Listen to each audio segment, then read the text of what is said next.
From the moment you arrive to RTC and get issued basic PT uniforms, somebody's going to be appointed the division's laundry petty officer.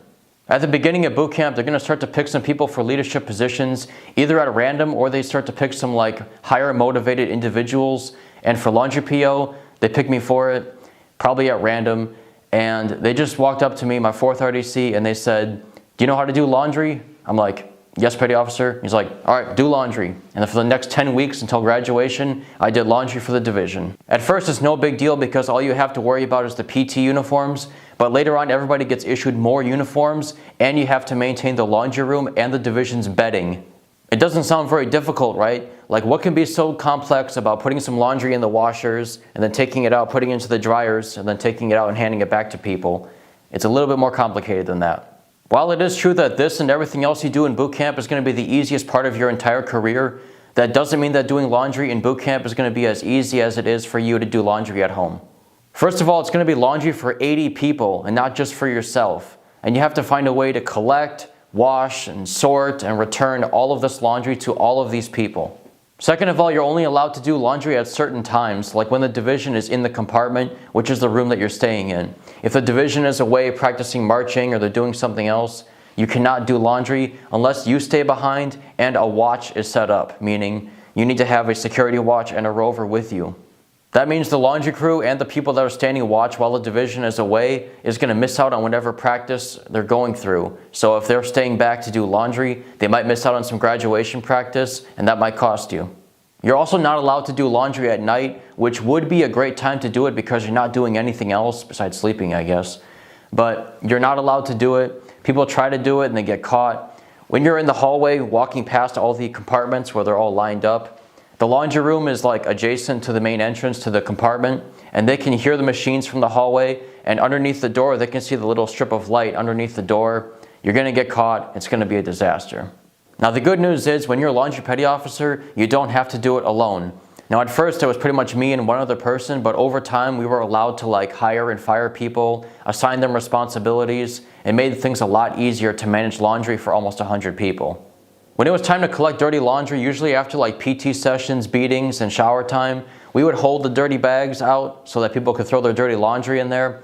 And we would have a certain time limit, and we would announce hey, 5 minutes, we're taking the bags in. And of course, every single time, there'd be somebody running up trying to throw something into the bag while we're trying to drag it back into the laundry room. There would be somebody banging on the laundry room door trying to throw something in, after we've already taken it into the laundry room and washing it. And I was notoriously lenient about that, so it encouraged more people to be okay with being late with turning stuff in. And you're probably thinking to yourself, who cares? A 15-minute difference of when you're supposed to turn something in and when you actually turn something in.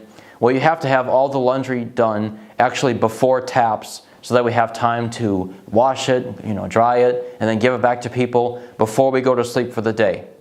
By the way, each bag has to have certain kinds of laundry in it.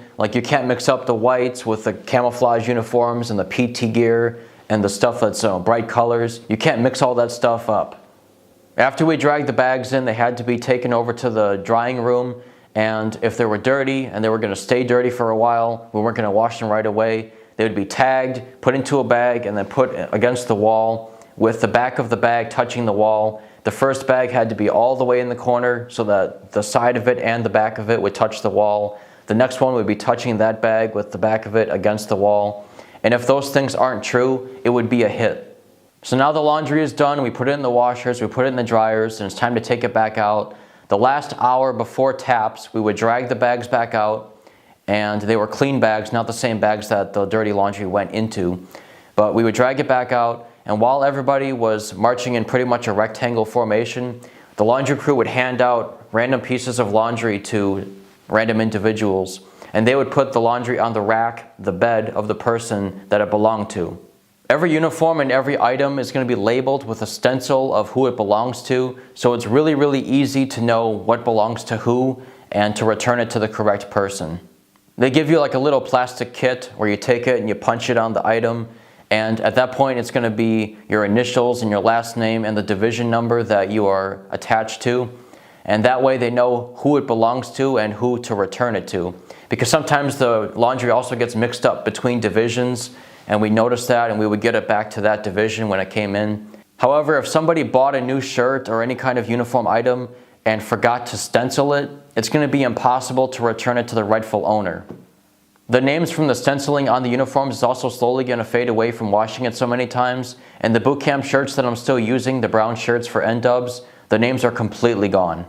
For bedding and for N-dubs, which are the Navy's camouflage uniforms, we would never wash them in our compartment in the laundry room. We would have to bag them up and then on a certain day of the week, take it down to the loading dock, and then it would be returned on a different day. We would take it back and then return it to the people.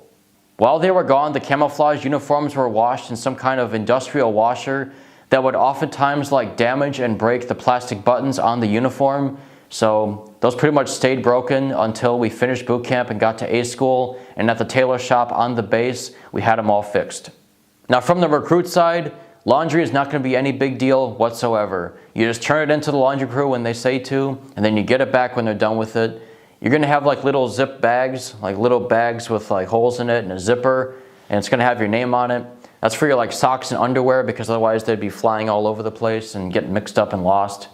But you're going to have your little zip bag, you're going to have your shirts and stuff all in a pile. You throw it into the bag, laundry crew's going to wash it and they're going to return it to you, no problem. When you get to boot camp, I would highly recommend you get on laundry crew, and if you can become laundry petty officer, even better. You're going to see what I'm talking about and why I recommend it once you get there. It's a great job. It's not going to get you promoted to E2 or E3 based on an honor promotion, but it's a good distraction, it's a good pastime, it's fun in my opinion, and we just made the best of it. While you're laundry PO, you do get to wear the E5 rate either on your collar or on your chest on the little rank tab, but truth be told, it's probably not going to get you promoted to E2 or E3 just based on that alone. You can get E2 and E3 if you join as an E1. I'm talking about promotions through meritorious conduct. It is possible to get it, but from laundry crew, probably not. Anyways, there is a little bit more to being on laundry crew. For one thing, there's a little plastic bin in the corner, and that bin has to have a certain number of rags in it. Now those rags are for general use, wiping things down and stuff, but they also use it for basically a mop or a broom. And the kind of dust that's in boot camp is the kind of dust you'll never see in the rest of your life. Here, if you have dust, you just have a little surface level of dust. But in boot camp, for some reason, the dust flies around the room like tumbleweeds.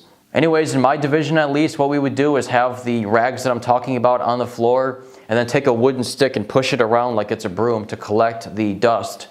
And while everybody's grabbing those, you should have your crew handing them out. But if somebody sneaks in there and takes some, there has to be a minimum of 2 in that plastic bin. And if the RDCs walk in there and see there's 0 or 1, it's not going to be a happy day. As laundry crew, you're going to be in charge of the irons of the division, which is pretty important for inspections and stuff. There's going to be about 8 irons up on the wall, and the cords all have to be uniformly wrapped up. Every single thing in the laundry room is going to be 100% inspectable. So all the cords have to be wrapped up the same way and tucked in the same way. Everything has to be completely uniform. The way things are lined up, it has to be picturesque.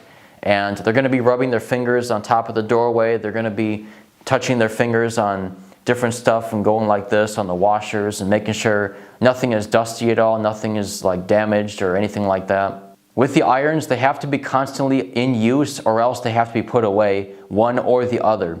So I would just stay awake until everybody was done using them, and then one by one kind of put them away. And after the last one was put away, everything's all neatly wrapped up and put back on the wall and inspectable, I could go to sleep. But if I fell asleep and then there's an iron still on the floor, there's an ironing board at a 45-degree angle on the floor, if they see that, it's not going to be a fun time. Again, every single thing in the compartment, especially the laundry room, is going to be 100% inspectable. Even the plastic coat hangers that are lined up in the drying room, they're going to check them for dust. They're going to check to see if they're in the correct order because they're numbered. There's going to be mop heads hanging on the 2 lines inside the drying room. If those are dripping on the floor, that's a hit. If they're wet, they touch them, that's a hit. Throw them into the dryer and make sure the dryer is cleaned up after you take it back out. Anyways, if you're going to boot camp, I would highly recommend getting on laundry crew. Become the laundry petty officer if you can get it. It's an easier job, a nicer job than the other ones you can get, like cleaning the bathroom, the head, and the forward hold, which is an inspection nightmare. Get on laundry crew. I promise you're going to like it.